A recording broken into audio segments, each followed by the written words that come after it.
let's talk about the college football playoff rankings, and here are this week's rankings. And no, we didn't start the show late because of the rankings. We started it because the computer that launches the show didn't want to cooperate. It just so happened that in that time we were able to get this week's rankings fresh off the plate. So your first and second teams out are Clemson and Alabama.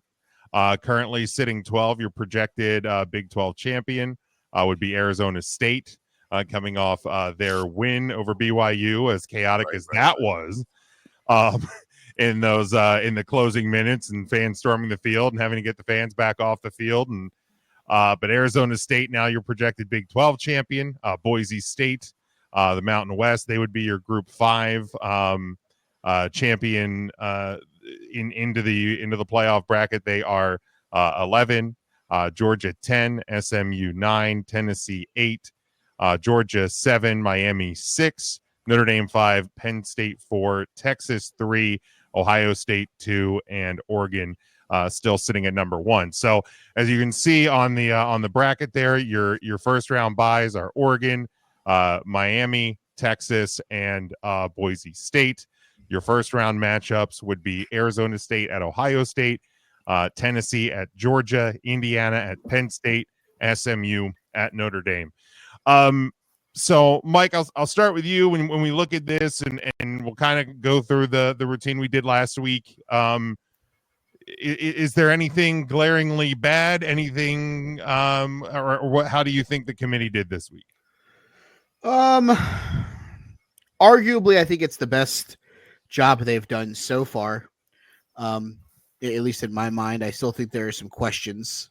Penn State at 4, but when everybody below them keeps losing, it's kind of hard to move them any. Goddamn Minnesota. Yeah, Minnesota. But you look at it, Got it on and you blew it. I don't necessarily like. I do think Boise State should be ahead of Indiana. I get it. Indiana can't control that teams in the Big Ten that they're playing are bad. But they had an opportunity to at least keep that game close and kind of make a statement. And, they kind of fizzled out, which is, unfortunate because I was kind of hoping that game would stay close. And I know Boise State hasn't looked great against a couple of unranked Mountain West teams. But it's also one of those things where Oregon beating Boise State early in the year, it just feels like it's one of those things where that loss feels better to me for Boise State. I will say I'm very glad at the fact that we're looking at this and we're penalizing the SEC for their interconference losses that they've had, and that we don't randomly have more than one 3-loss SEC team on the doorstep waiting for turmoil to ensue. Yeah. And I mean, the thing is, I mean, Alabama is right there. Should Indiana somehow trip up this week against Purdue? Should SMU trip up this week?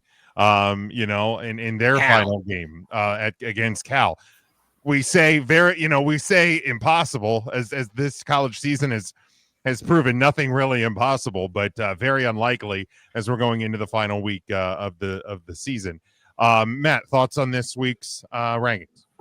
Penn State continues to be too high. I'll say that every week until they're finally punished for being an overrated team. But at the same time, we will see what happens come playoffs. If they do get Indiana, then they'll probably win because both of those teams are highly overrated. It'll just be which one of these mediocre teams is a little bit less mediocre today. And it'll probably be Penn State, but who knows? Because James Franklin is another guy that that's can't a big win game. The big game. So we will see. Maybe he will channel his inner big game Brian and do his best and lose by 27. Yeah, Sean, how about you? The thoughts on this week's rankings?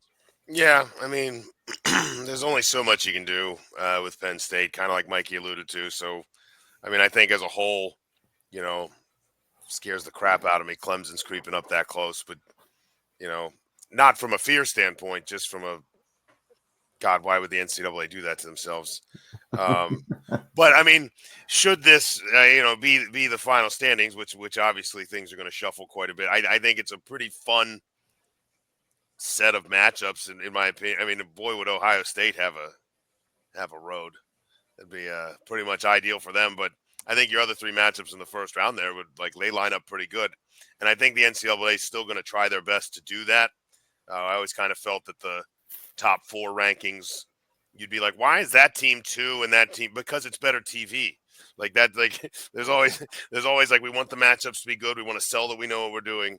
It's a little harder with 12, but I think you're going to see a lot of those 8, 9, 7, 10 matchups. They're going to try to put teams. It might seem a little weird until you see who they're playing, but the history of SMU, Notre Dame there, the kind of 2 10-1 teams that probably shouldn't be there from the Big Ten. That's just kind of cute. And then an SEC matchup to boot. I think that would all be fun, especially if it's SEC traveling to take on, I don't know, the Big Ten champ. That's kind of fun. But otherwise, I got no qualms. I think this is fine. It's obviously going to shape out, and I just don't want anything weird to happen. I would rather this hold. like than some nonsense team, but I know it's going to happen. There's a lot of football to be played. Yeah, because so as of right now, the projected don't put Bama back in. They're going to do their best. And I because there's a window there. There's a window there for it because right now, the wildest part is because the projected, I think the projected ACC championship would be Miami and SMU. If Miami defeats Syracuse, that is the ACC title game. SMU is already locked in because they went undefeated in ACC play. If Miami loses to Syracuse, then Clemson is in. Clemson gets in. And then your Big Ten title game is going to be Oregon versus likely Ohio State. Someone. If Ohio State trips up this weekend, we're going to predict that game in a minute. But then you'd be looking at Oregon versus Penn State, I believe, in the Big Ten title game. And if Penn State, not Indiana. Well, no, Indiana is sitting third right now, so it would be Indiana. You're right. So it would be Oregon versus Indiana. But then Indiana, SMU loses again, they're going to fall out. If Indiana lose again, they're going to fall out. Can't lose. SMU, like there's those those roads there for Clemson, for Alabama, to creep back up in. All right, quick poll. You got to pick one. One of those two teams that's out gets in. Do you want Dabo and Clemson, or do you want a 3-loss Alabama team? Oh, gross. You have to be able. You have to watch one of them in the first round. Dabo and Clemson. Yeah. Give me Dabo because I'm going to take more enjoyment in them losing. That's fair. like now that Nick Saban's not there, I don't have quite as much not that Correct. I'm I'm not unhappy when Alabama loses, but I'll be happier if Dabo loses. Yeah, I mean, I think I take Clemson just solely based on the fact that they only have the 2 losses. I mean, I'm at the point here where, they're going to get back into this. One of those 2 teams is going to make the 12 because SMU is going to play Miami. One of them is going to lose the ACC title game.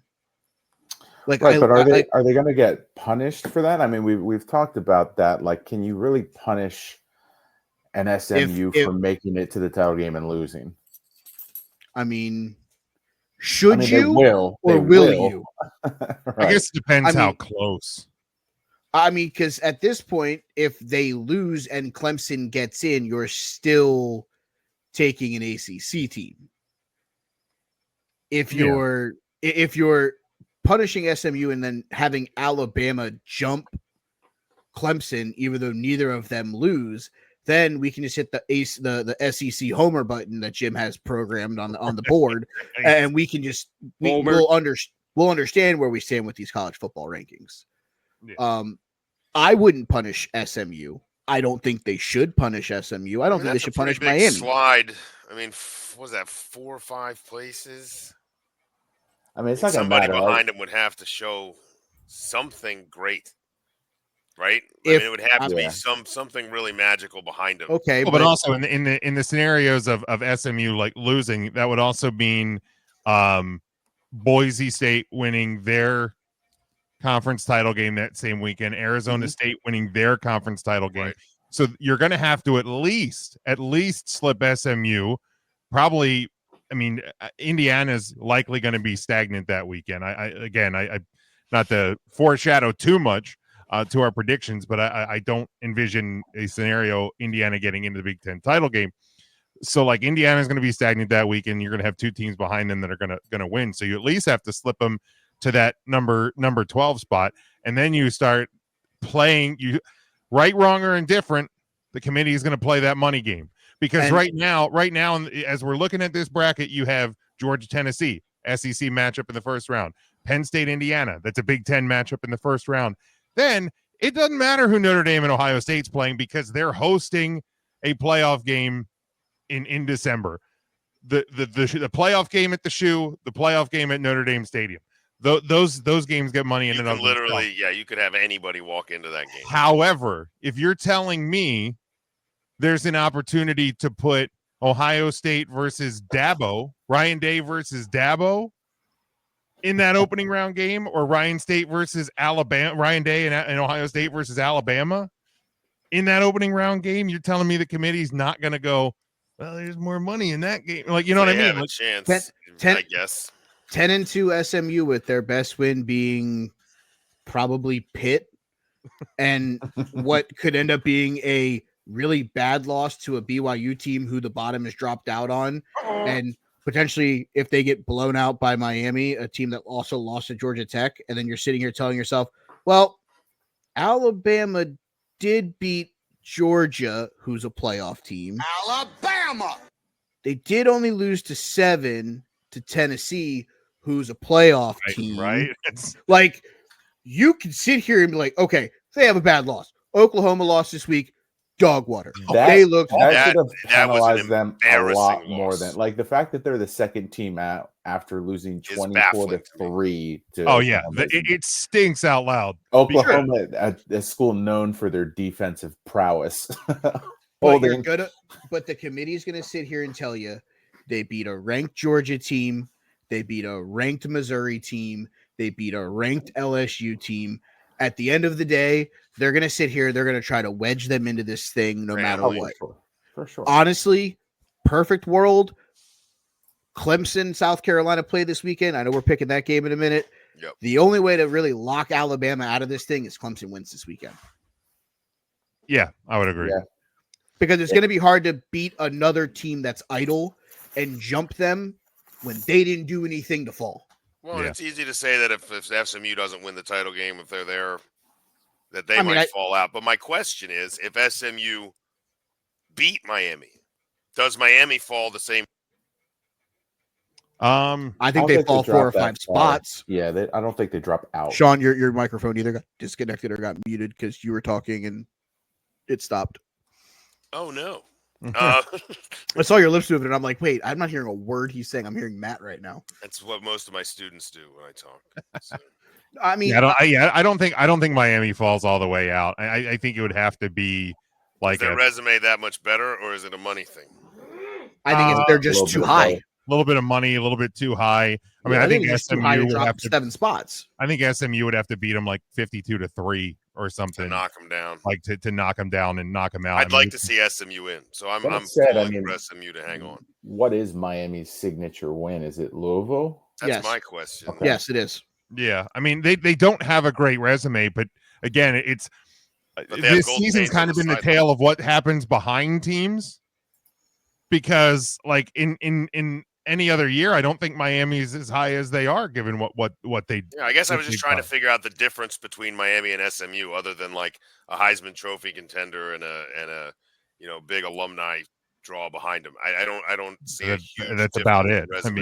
I mean, the big difference is the fact that and again, Jim hates these, but I'm going to use it as my reference point. The preseason ranking had Miami a lot higher than it did SMU. Yeah. And they haven't had the free But fall. look at the paper and go, wow, Miami's definitely better than Georgia and Tennessee, but SMU, we're not sure. Like that's just Right. I don't really that's see why it. we're in the spot we're in with Right. Penn State. I mean, Well, I mean, it also doesn't help that, again, SMU losing a game in September / early October, they've been clawing their way back into the Right. top 12. Miami's lost. They were like the number 4 team in the nation. And now everybody that was in between where they were at and at 8 are now losing football games. yeah. So They're going to end up lucking they're out. just on an escalator ride. They're just going to luck out in the fact that they're too high to fall all the way out. Yeah. And like if they lose, put them at 10. Yeah. And like Penn State was 8 in the preseason ranking. That's why they're number 4. They were too high to start. they're riding the same escalator Miami is. Yeah, and because every year they play two hard games, 1 or 2 hard games, and they lose them. So they're always a 10-2 team. Franklin just won't Franklin this year. In the regular season, because of the way things have shaken out, they get a relatively easy bowl game. They win that. They become a 11-2 team, and lather, rinse, repeat every year. So, and we're about to be in that boat again. Unless Maryland can come through and do the God, I Lord's hope they work. draw. I hope they draw someone great. I hope they get a Georgia or something like this for all of it, and that kind of stuff's still in play too, because get somebody in there that'll just kill them. Well, I mean, we're living in a world where if Texas loses the SEC title game to Georgia, because that's who they're probably going to play, Georgia goes to probably the 2. Yeah, Georgia would become the Georgia 2. goes to the 2. Texas is going to be the 5, or maybe the 6. Like, they're not going to drop them to 7, 8, or 9. So Penn State's going to have to take a step back there. Yeah, but, even if Georgia, I think, loses to Texas in that title game, I don't think they drop that far. I still think Georgia potentially hosts a playoff game losing to Texas. Penn State will get Alabama. Yeah. So I mean, there's still going to be movement there. Still a couple of bigger games this weekend that could fun couple of weeks shake things up again, as it's done. So, I think bing bang boom. Like I think just where we're at. Oh, Joe answered the question. He said the answer is neither, but he would pick Dabo as well. I think it's where we're all at. I'm with you guys. But you can kind of see the rest of the shakeup. BYU with the big drop, Texas A&M with a big drop, Colorado with a big drop. Teams that really kind of had opportunities to cement themselves into hang in Colorado there. Just stay in conference title. Of course they do. Stay in the top 25. Can Colorado get to the Big 12 title game now or no? Let me check. I don't actually know if there's a way for them to get to the Big 12 title game, but I mean, so let's see. Arizona State, BYU, and Iowa State are all still above them. Arizona State plays Arizona this weekend. BYU has Houston, and Iowa State has Kansas State. So I think you would need 2 out of those 3. So they would need Arizona and Kansas State basically to win. Yeah. All right. And I don't think Arizona is winning. I don't think so either. Kansas State maybe, but Arizona no. Yeah, Kansas State beating Iowa State maybe, but when you need 2 out of those 3 to and then you have to I'm not Colorado. They play Oklahoma State on Friday afternoon at noon. Okay. So Colorado has to win. Like they're in a absolute, without a doubt, must-win situation. So they're in a win, and let's see what happens. Kind of. They're in a win and pray, really, because you need a hell of a lot of help, and I don't. They're really rooting for Kansas State and Houston. Yeah. Because I don't think Arizona can beat Arizona State. So no, you need 2 out of 3 to lose. But. Come on, BYU, find a way to win again. just do it. But any other thoughts, rankings wise, going into the final week of the regular season? No, I think college football is kind of, even though it's drunk, I think it's kind of mapped itself out to where we know where we stand, and I think we're the teams that are going to get in are the teams that probably should get in. It's a stable drunk. Yeah. Well, when you've been drunk for like I've 10 always weeks, considered myself a very when stable. you've been drunk for 10 weeks straight, it's easy to just kind of maintain that Great level. pacing. Great pacing. So good job to college football.